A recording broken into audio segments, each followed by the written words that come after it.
Hello people, welcome to Gulte pro. నా పేరు Ram Venkat Shekhar. To start with happy Ugadi మీ అందరికీ.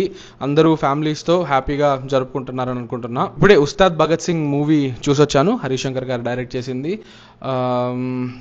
డైరెక్ట్గానే చెప్పాలంటే నాకు అంతగా నచ్చలేదు మూవీ. డిసప్పాయింట్ అయ్యావా అంటే పెద్దగా ఎక్స్పెక్టేషన్స్ ఎటు పెద్దగా లేవు కాబట్టి అంతగా డిసప్పాయింట్ ఏం అవ్వలేదు. ఎందుకంటే చెప్పా కదా, ఎక్స్పెక్టేషన్స్ ఏం అంత లేవు. నాకు commercial entertainers like hero based movies ఉంటాయి కదా, hero worship movies, I enjoy those. Gabbar Singh నాకు చాలా ఇష్టమైన సినిమా. చాలా మందికి మన ఏజ్ గ్రూప్లో వాళ్ళందరూ, ఐ డోంట్ నో, నేను 10th క్లాస్ తర్వాత చూసా సమ్మర్ హాలిడేస్లో. That's a very good memory for me. I really like that movie. Problem ఏంటంటే ఉస్తాద్ భగత్ సింగ్ మూవీతో it feels very generic and basic. It's a basic film. అంటే at the end of the day hero good guy, villain bad guy. Good bad పైన ఎలా గెలుస్తుంది అనేది point కదా, అదే కదా పాయింట్. బట్ ఆ సినారియో ఏంటి, ఆ సిచ్యువేషన్ ఏంటి, ఆ మూమెంట్కి హీరో విలన్ని కొట్టడానికి ఆ మూమెంట్ అనేది, ఆ బిల్డప్ అనేది ఎలా ఉంది, ఆ లీడింగ్ అప్ టువర్డ్స్ ఇట్, ఆ ఫ్లో ఎలా ఉంది, ఆ ప్లే ఎలా ఉండేది మ్యాటర్ కదా. అది అంతా చాలా బేసిక్గా ఉంటుంది అనమాట. ఏ సినిమా అయినా హీరో విలన్ని కొట్టేదే ఉంటుంది. వాట్ మ్యాటర్స్ ఈస్ అది ఎలా వెళ్తుంది ఆ డ్రైవ్ అనేది. ఇందులో ఆ డ్రైవ్ చాలా బేసిక్గా ఉంటుంది. లైక్ ఫర్ ఇన్స్టెన్స్, లైక్ ఇప్పుడు హీరో అంటే ఒక ట్రావెల్, ఒక గ్రాఫ్ ఉండాలి కదా. లైక్ చిన్న పిల్లోడుగా ఉన్నప్పటి నుంచే ఒక 15 మందిని చంపితే, లేకపోతే 15 మందిని కొడితే, ఇంకా హీరో పెద్ద అయ్యాక ఇంకో 20 మందిని కొడితే అదేం పెద్ద హై రాదు కదా. You have to see the graph కదా. ఆ సిచ్యువేషన్స్ కూడా, ఇప్పుడు హీరో ఎంట్రీ ఉంది, హీరో రావాలి అంటే, ఇప్పుడు ఏదో ఒక అన్యాయం జరిగితే హీరో వస్తాడు కదా. ఆ అన్యాయం అనేది మనం చాలా సార్లు చాలా సినిమాల్లో చూసిందే జరుగుతుంది, చూసినట్టే జరుగుతుంది. It's the same. ఒక 10 మంది బ్యాడ్ గైస్ రావడము, ఒకరిని అసాల్ట్ చేయడము, ఒక ఉమెన్ని ఇంకా అబ్యూస్ చేయడానికి ట్రై చేయడము, అక్కడ వచ్చి హీరో కాపాడు. సో సినారియోస్ అన్నీ ఇలానే ఉంటాయి. My problem is with the scenarios in the film. And అలానే ఇప్పుడు సినిమా సడన్గా it becomes a patriotic film. First హాఫ్లో ఒక డైరెక్షన్లో వెళ్ళి సెకండ్ హాఫ్లో kind of recontextualises the whole purpose అనమాట. అండ్ అది దీంతో ఈ కమర్షియల్ ఈ టెంప్లెట్ దాంట్లోకి ఇమిడినట్టు నాకు అనిపించలేదు. సో నాకు ఆ మెసేజింగ్తో నాకు ప్రాబ్లం లేదు. ఆ మెసేజింగ్ ఎలా ఉంది, ఎలా కమ్యూనికేట్ అవుతుంది, ఎలా ప్రజెంట్ చేస్తున్నారు అనే దాంతో నాకు ప్రాబ్లం ఉంది. ఇప్పుడు దురంధర్ అనే సినిమాలో భారత్ మాతాకి జై అని అనిపించే ఒక సీన్ ఉంటుంది అనమాట. ఒకరితో భారత్ మాతాకి జై అని అనిపించాలి. బట్ మీరు ఒక దురంధర్ లాంటి దాంతో చూస్తే, నేను కంపేర్ చేయట్లా, నేను జస్ట్ ప్రెజెంటేషన్ ఎలా ఉంది, దానికి దీనికి ఏంటి తేడా, దాని ఇంటెంట్ దీని ఇంటెంట్ ఎలా తేడా కనిపిస్తుందని చెప్తున్నా, కంపారిజన్ కాదు ఇది. దురంధర్ అనే దాంట్లో ఇట్ ఫీల్స్ ఇంక్రెడిబుల్లీ కమిటెడ్. ఎందుకంటే అదే సినిమా పర్పస్ ఏదైతే మెసేజింగ్ ఉందో, ఇట్ ఈస్ 100%, 200% కమిటెడ్. బట్ ఇక్కడ ఉస్తాద్ భగత్ సింగ్ అనే సినిమాలో అది అతికించి అదేదో ఒక వాట్సాప్ ఫార్వర్డ్ని ఒక సీన్ లాగా ఎక్స్టెండ్ చేసినట్టు ఉంటుంది. దురంధర్లో ఆ కమిట్మెంట్ కనిపిస్తే, ఇందులో జస్ట్ ఆ అపీజ్మెంట్ కనిపిస్తుంది. That is the difference. ఈ కమర్షియల్ టెంప్లెట్ లోపలికి ఇందులోనే ఫ్లాష్ బ్యాక్, ఇందులోనే ఫస్ట్ హాఫ్లో ఒక హీరోయిన్తో కామెడీ అని అనుకున్నారు, అది సెకండ్ హాఫ్లో రొమాన్స్ అని అనుకున్నారు. అవన్నీ వాటితో పాటు ఇవన్నీ కలిపి దాంట్లో మళ్ళీ ఈ యాంగిల్ ఒకటి తీసుకురావడం, it felt very very disorganised and very convoluted. But that being said, this film నాకు it's still much better than something like a mister Bachchan or a bro or a Harihara Veeramallu. కానీ అవి కాదు కదా స్టాండర్డ్స్, అవి కాదు కదా benchmark. I love heroic moments, okay, కానీ కొంచెం టేస్ట్ఫుల్గా చేస్తే బాగుంటుంది కదా అనిపిస్తుంది. ఇప్పుడు దీంట్లో వెనకాల కొంతమంది క్యారెక్టర్స్ని నిలబెట్టి ఈయన ఇది ఆయన అది జస్ట్ డైలాగుల్లో క్యారెక్టర్ని అట్లా పొగుడుతూ ఉండడము, అండ్ మాటలు కూడా మాట్లాడుకోవడం, కాన్వర్జేషన్స్ కూడా. దీంట్లోనే మళ్ళీ ఒక కౌంటర్ డైలాగ్ ఉంటుంది, ప్రాస కోసం మాట్లాడి ప్రాణాల మీదకి తెచ్చుకోకండి అని.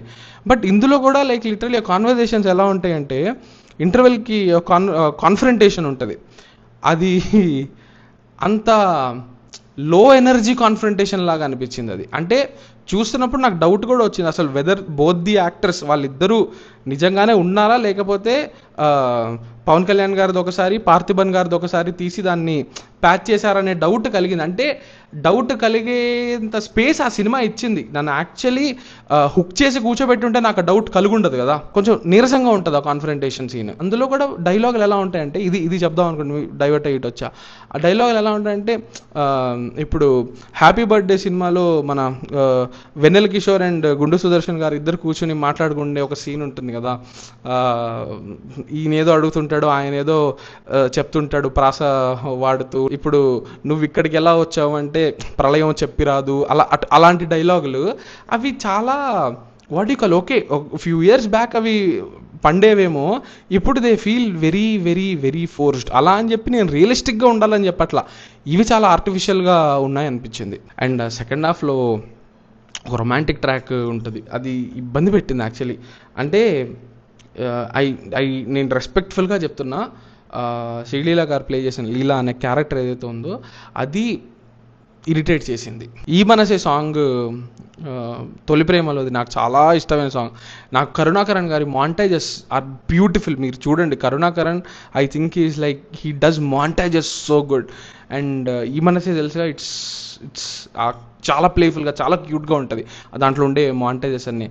ఆ సాంగ్ని దాన్ని రీక్రియేట్ చేయాలనుకోవడం ఎందుకో అది ఇబ్బందిగా ఉందండి. అది కెమిస్ట్రీ అది బాగాలేదు, నాకైతే నచ్చలేదు. బాగాలేదంటే మళ్ళీ కోపాలు వస్తాయి, నాకు నచ్చలేదు. కొత్త స్టోరీ నేనేమి ఎక్స్పెక్ట్ చేయాల, అట్లీస్ట్ మూమెంట్స్ అయినా ఒక కిక్ ఇచ్చిన మూమెంట్స్ అంటూ పెద్దగా ఏం లేవు. మనం ఏం జరుగుతుంది అని అనుకుంటామో అదే జరుగుతుంది కాబట్టి అక్కడ అంత ఎంజాయబుల్గా ఏమీ నాకు అనిపించలేదు. ఒక 2 మూమెంట్లు సినిమా మొత్తంలో కొంచెం స్పార్క్గా okay this is better compare to other అనిపించింది. ఎక్కడ అంటే ఓల్డ్ సిటీకి వెళ్ళి ఒక గ్యాంగ్స్టర్కి వార్నింగ్ ఇచ్చే సీన్ ఒకటి ఉంటుంది. అది ఆ ఒక సీన్ అని కూడా అనను, ఆ సీన్లో ఒక మూమెంట్ ఫన్నీగా అనిపించింది, అది సెట్ అయింది. ఆ మూమెంట్ కొంచెం నచ్చింది. తర్వాత టువర్డ్స్ ది ఎండ్ ఇంకా క్లైమాక్స్లో ఒక క్యారెక్టర్ ఒక చిన్న రివీల్ ఉంటుంది, మరీ ఫ్లాట్గా వెళ్తున్నట్లు కొంచెం ఉంది అనిపించింది. But otherwise it's extremely generic. Every character like villain కానివ్వండి, ఆ టెంప్లెట్ క్యారెక్టర్స్ ఉంటాయి కదా, పవర్ హంగ్రీ విలన్, సీఎంకి ఒక 2 కొడుకులు, విలన్ కొడుకులు టెంప్లెట్లు ఉంటాయి కదా, అలా every character is a template. And ఈ జెనరిక్నెస్ అనేది సినిమా మేకింగ్ రూపంలో కూడా మనకు కనిపిస్తుంటుంది. పార్థిబన్ గారు ఉన్నారు కదా, ఆయన వాయిస్ చాలా బాగుంటుందండి, ఆయన డైలాగ్ డెలివరీ అదంతా బాగుంటుంది. It's very unique actually. అటువంటి యాక్టర్ని తీసుకొచ్చి ఆయన యునీక్ వాయిస్ని తీసేసి ఒక జెనరిక్, మనకు ఎప్పుడు చూసి ఒక జెనరిక్ విలన్ వాయిస్ని పెట్టడం కానివ్వండి, ఏంటంటే these are very small things but they affect the movie viewing experience.